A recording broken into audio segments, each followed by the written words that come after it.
이거는 내 예상 범위에서 벗어났는데 이러다가 그래도 한 번은 반등 주겠지. 추가 매수 해가지고 단가를 낮추다 보면은 한 번 반등 나올 때 난 탈출할 거야. 한 번 나오면 다행이죠. 계속 흘러가는 차트를 한 번이라도 만나게 되면은 그동안 벌었던 수익들을 대부분 반납하는 게 되는 게 초보자분들이 매번 반복하는 실수입니다.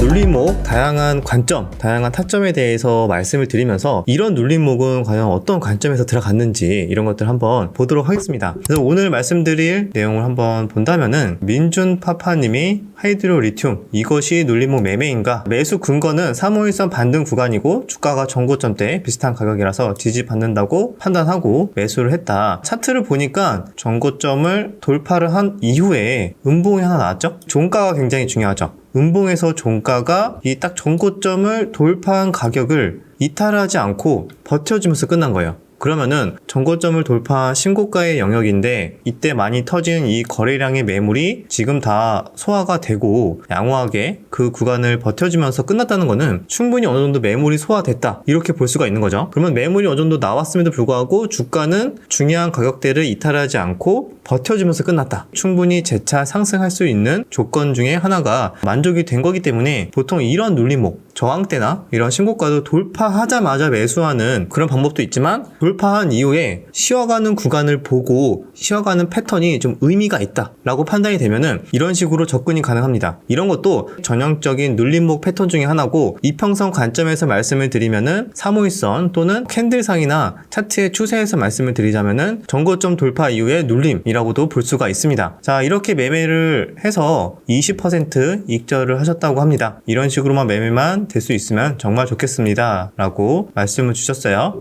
그래서 여러분들도 신고가 돌파 이전에 미리 공략을 하는 방법도 있지만 이렇게 돌파 이후에 돌파했다고 그냥 보내버리는 게 아니라 그 이후에도 계속 추적을 하면서 원하는 흐름들이 나오는지 찾아보는 게 이런 기회를 잡을 수 있다고 생각이 듭니다. 두 번째로 말씀드릴 내용은 프렌치 파이님의 내가 생각한 그림이 나오지 않는다면 일단 나오자. 한미 반도체 매수 근거는 11선 부근까지 눌림을 주는 그런 패턴을 보고 접근을 했다. 일봉상에서는 이 구간이죠. 조정 나올 때. 그래서 접근을 했는데 저점을 찍고 반등 나오는 모습을 보고 매수를 했는데 힘없이 하락하는 모습을 보고 일단은 리스크 관리를 하신 거예요. 그래서 여기서 말씀해 주신 게 적당히 눌리면서 야금야금 올라가 주는 그림을 좀 생각을 했지만 매도세가 생각보다 강하게 나오고 그리고 이러한 타점이 그래서 아니라는 판단이 들어서 일단 바로 매도를 하고 다음 타점 지지라인을 보기로 했다. 여기에서 중요한 포인트가 그거예요. 많은 분들이 눌림목을 하는데 자리를 주면은 덥석 매수를 하는 게 아니라 그 이후의 흐름을 좀 지켜보는 게 중요하거든요. 제가 예전에도 몇 번 강조를 드렸던 내용 중에 하나가 중요한 지지라인, 모든 사람들이 원하는 지지 가격이야. 그러면은 그 자리를 기회를 많이 안 주거든요. 잠깐 주고 올라가거나 많이 주더라도 정말 한 2번 이 정도 줄 수가 있어요. 근데 그 기회마저도 저점을 올리면서 줄 수도 있습니다. 그런데 알고 있는 지지선을 자꾸 기회를 줘. 기회가 많다는 거는 반대로 생각을 해본다면은 누구나 또 쉽게 접근을 하고 매수를 할 수 있다는 내용이에요. 그 말은 즉 깨질 가능성도 높다는 거죠.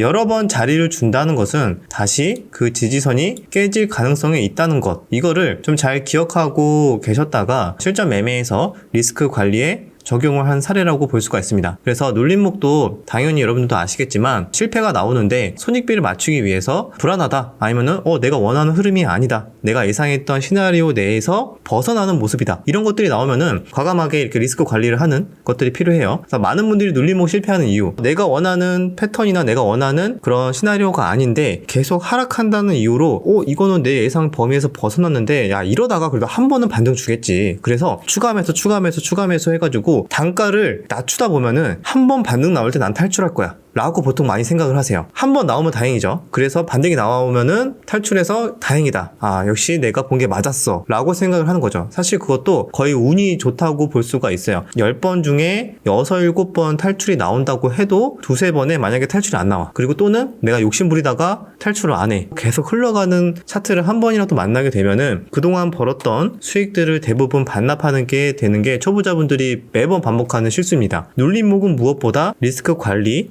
손절이 당연히 중요해요. 모든 매매 기법이 마찬가지겠지만, 그래서 눌림목이라고 해가지고 여유 있게 대응해도 된다라고 생각을 해서 그냥 하락할 때마다 계속 기다리고 하락할 때마다 오히려 추가 매수한다? 그거 절대 아닙니다. 이것도 철저하게 들어갈 때부터 시나리오를 딱 세우고 그 시나리오가 변수가 생길 때 반드시 대응은 필수, 느낀 점에 딱 써주셨죠. 대응은 필수다. 자, 그리고 그 다음 민계님이 남겨주신 글입니다. PSK를 공략을 하셨는데 관점은 그거예요. 11선 구간에서 접근을 했는데 저점을 계속 올리는 듯한, 밑꼬리가 저점을 계속 올리죠. 이렇게 11선이 수렴이 되면서 고가놀이 패턴을 하는데 저점을 계속 올리는 패턴이 나온다. 보통 이렇게 나오면은 한번 전고점을 돌파하는 슈팅이라던가 이런 것들이 나올 수 있다, 이렇게 배우신 거죠. 눌림목에서도 기간 조정, 고가놀이 패턴에서 전형적으로 나오는 패턴 중에 하나입니다. 그래서 그런 관점으로 접근을 하신 것 같고, 이게 인상적이었어요. 이렇게 갭 상승이 나오고 돌파가 나와서 충분히 욕심을 좀 부리고 싶은 차트일 수 있는데, 왜냐면 여기를 돌파해서 마치 이렇게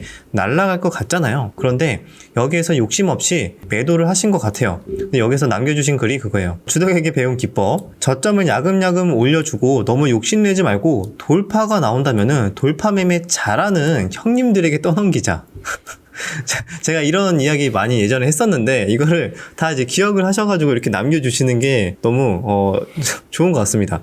제가 예전에도 우리는 눌림으로 공략을 하는데 누구나 관심 있게 볼만한 가격대가 돌파가 나오면은 돌파 매매 잘하는 형님들이 다 매매를 하잖아요. 계속 치고 올라갈지 못 올라갈지는 거기까지는 알기가 어렵다. 그래서 이때부터는 정확하게 매도의 타이밍을 알기가 어렵기 때문에 분할 매도로 접근하는 게 좋다, 이렇게 말씀을 드렸는데, 그래서 혹시나 내가 자신 없으면은 돌파 매매 하시는 분들에게 그냥 물량 떠넘기고, 또 그분들끼리 또 열심히 치열하게 전쟁을 하고 있으니까 그렇게 눌림목 매매하는 분들은 유유히 빠져나오시면은 욕심도 덜고 마음도 편안해지고 괜찮다, 이렇게 말씀을 드렸는데, 정말 그렇게 접근을 해서 돌파할 때 매도를 했는데 오히려 이게 거의 단기 고점에서 좀 잘 매도를 한 케이스가 되었습니다. 마지막으로 하나만 더 볼게요. 조금이라도 먹자님이 써주신 포스코 홀딩스 매매인데 실패 사례에 대해서 공부를 해야 되기 때문에 소개를 해드리도록 하겠습니다. 자, 손실을 보았습니다.